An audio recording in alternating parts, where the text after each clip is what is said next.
자, 이번에는 컴퓨터가 일을 처리하는 구조에 대해서 설명을 드릴게요. 저번에 이제 여러분들 제가 뭐 바이트, 그 다음에 비트 뭐 이런 식으로 설명을 드렸는데 제가 아까도 말씀드렸지만 C 언어는 컴퓨터 메모리를 효율적으로 활용하기 위한 여러 가지 기법들이 있어요.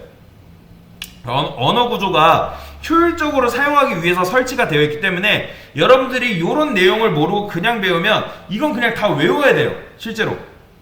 그래서 제가 설명을 드리는 겁니다. 자, 이제 여러분들이 제가 기초 시간에 한 번 설명드리는데 한 번 더 설명드릴 거예요. 데이터 저장 단위에 대해서 설명드릴 겁니다. 자, C 언어에서는 제가 데이터 타입이 뭐가 있죠? 정수 계열과 실수 계열이 있다고 말씀을 드렸습니다. 자, 그러면 이 세상에는 이제 문자도 있는데 문자는 어디에 저장된다? 그건 어차피 C 언어에서는 문자는 없어요. 전부 다 숫자입니다. 여기다 제가 롱8이라 했는데 롱롱이라 보시면 돼요. 그냥 롱롱으로 보세요. 자, 그러면 메모리는 각각 1바이트, 2바이트, 4바이트, 사실 롱롱은 8바이트예요. 롱은 뭐랄까 운영체제에 따라 다르다고 말씀을 드렸어요. 자, 어쨌든 플롯과 더블은 4바이트, 8바이트입니다. 그래서 이런 바이트에 대해서 다시 한번 설명을 드릴 건데, 자, 우리가 상황을 한번 가정을 해봅시다. 어떤 상황을 가정을 할 거냐면, 자, 우리가 천재지변이 일어났어요. 그래서 생존자가 2명이 남았다고 합시다. 자, A라는 사람과 B라는 사람이 남았는데 서로 돌아가면서 일을 하기로 했대요. 그래서 어느 날은 A가 하고 어느 날은 B가 일을 하고, 근데 자, A가 일을 하기로 한 거를 까먹은 거예요. 그래서 B한테 야, 어제 내가 일을 했었냐? 라고 하는 거죠. 그래서 B가 돌 하나를 이런 식으로 구해왔어요. 그 돌이 어떻게 생겼냐면 이런 식으로 생겼는데, 자, 돌은 두 가지 상태가 있어요. 이렇게 서 있는 상태랑 이런 식으로 누워 있는 상태.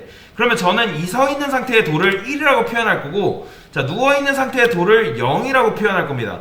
그러면 이 2명의 생존자가 오늘 저녁 당번이 누구인지 표현하기 위해서 돌 몇 개를 가지고 이거를 기록을 해야 될까요?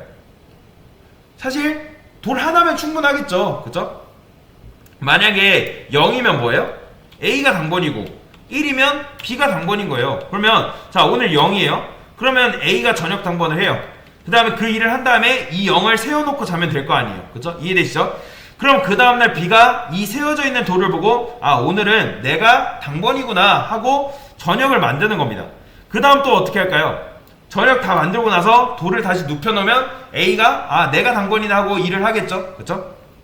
그래서 일단 하나로 되는 거예요, 2명일 때는. 그래서 돌 하나로 몇 가지 상태밖에 표현을 못한다? 2가지를 표현할 수 있는 거예요. 근데 지금 이 상황을 해결하려면 어떻게 알아야 돼요? 자, 돌을 우리가 대각선으로 자, 그래요. 생존자가 한 명이 더 늘었어요, 갑자기. 그래서 마지막으로 생존된 그 생존자 이름이 C인데, 자, 그러면 A, B, C가 저녁 당번을 공평하게 나누기 위해서는 그걸 정확하게 기록하기 위해서 돌이 하나로 될까요? 안 돼요. 자, 돌 하나로는 몇 가지 상태밖에 표현 못한다? 2가지밖에 표현 못해요. 1 아니면 0이에요. 근데 지금 이 상황을 해결하려면 어떻게 해야 될까? 자, 아까도 말씀드렸지만 돌을 대각선으로 세우는 거 안 됩니다. 자, 돌을 반대로 뒤집어 놓는다는 그런 것도 안 돼요. 그러면 돌이 몇 개가 필요하다? 이 3명을 케어하기 위해서는 당연히 돌이, 자, 돌 한 개로는 일단 2가지가 케어가 가능했죠. 1 아니면 0. 그쵸? 그러니까 지금 해야 되는 건 뭐예요? 우리가 3가지 경우의 수가 필요한 거잖아요. 그러면 돌 하나로는 부족하다는 거예요. 이해되시죠? 그럼 돌이 좀 더 필요하겠죠? 그럼 몇 개 필요할까요? 자, 첫 번째 돌과 두 번째 돌이 누워있는 경우에는 A가 일을 할 거예요. 그 다음에 두 번째 돌만 서 있는 경우에는 B가 일을 할 거고요. 그 다음에 첫 번째 돌은 세워져 있고 두 번째 돌은 누워있는 경우에는 C가 일을 할 거예요. 그쵸? 그러면 어쨌든 돌이 몇 개? 3개 필요하다는 겁니다. 자, 그리고 생존자가 한 명 더 늘었어요. 자, 이번엔 4명이 됐네요. 그러면 D가 합류했는데 그럼 돌 2개로 충분할까요? 충분하죠. 그렇죠? 당연히 충분하죠. 그럼 공식이 나왔죠? 자, 둘 다 세워져 있는 경우에 D가 하면 되는데, 자, 돌 1개로는 몇 가지? 2가지. 돌 2개로는 4가지를 표현할 수 있는 거예요. 이해되시나요? 여기까지. 자, 이 상태에서 생존자가 한 명 더 들어왔어요. 자, 그러면 돌 2개로 될까요? 안 될까요? 당연히 돌 2개로 안 돼요. 돌 1개가 더 필요해요. 자, 그러면 돌이 3개가 됐습니다. 한번 해볼게요. 자, 3개 다 눕혀져 있는 경우에는 A가, 그 다음에 요건 뭐예요? 눕혀져 있고 하나가 세워져 있는 경우에는 B가, 그 다음에 얘도 뭐 가운데가 세워져 있으면 C가, 하나가 눕혀져 있고 둘 다 서 있으면 D가, 그 다음에 맨 앞에 있는 돌이 세워져 있고 두 개, 세 개는 눕혀져 있을 때는 E가, 이런 식으로 할 수 있는 거예요. 그러면 돌 3개로 몇 개까지 가능하다? 돌이 하나 늘어날 때마다 기존의 대각보다 우리가 몇 배 늘어났어요?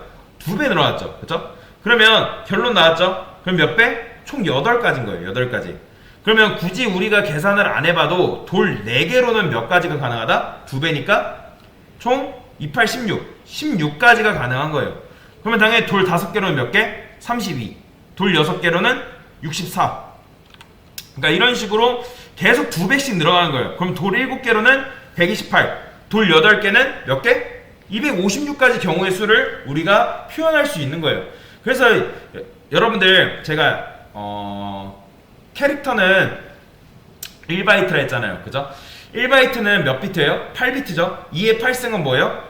256이잖아요. 그래서 나온 거예요. 자, 그래서 컴퓨터에서는 돌 1개를 뭐라고 하냐면 1비트라 합니다. 1비트. 그리고 돌 8개를 바이트라 해요. 1바이트가 몇 비트라 했죠? 8비트입니다. 자, 그러면 1바이트로 8비트로 몇 개까지 가능하다? 총 256까지 가능한 거예요. 그러면 자, 9비트는 뭐예요? 8비트에 비해서 대역이 얼마나? 2배 늘어가는 거예요. 그러니까 돌 하나씩마다 2배씩 늘어간다고 생각하시면 돼요. 그러면 256에서 2배니까 510이겠죠? 그죠? 그러면 2바이트는 당연히 몇 비트? 8이 16이니까 16비트겠죠? 자, 16비트는 그러면 9비트에서 몇 배 많은 거예요? 자, 보여드릴게요. 자, 일단 계산을 해봅시다. 돌 8개는 몇 개? 1바이트죠. 돌 16개는 몇 개? 2바이트죠. 그쵸? 8비트가 2개니까. 그쵸? 돌 32개는 당연히 몇 개? 4바이트예요. 그러니까 경우의 수를 다 해보는 거예요. 경우의 수를 다 해보는 건데, 그러면 얘는 몇 승이 나오는 거예요?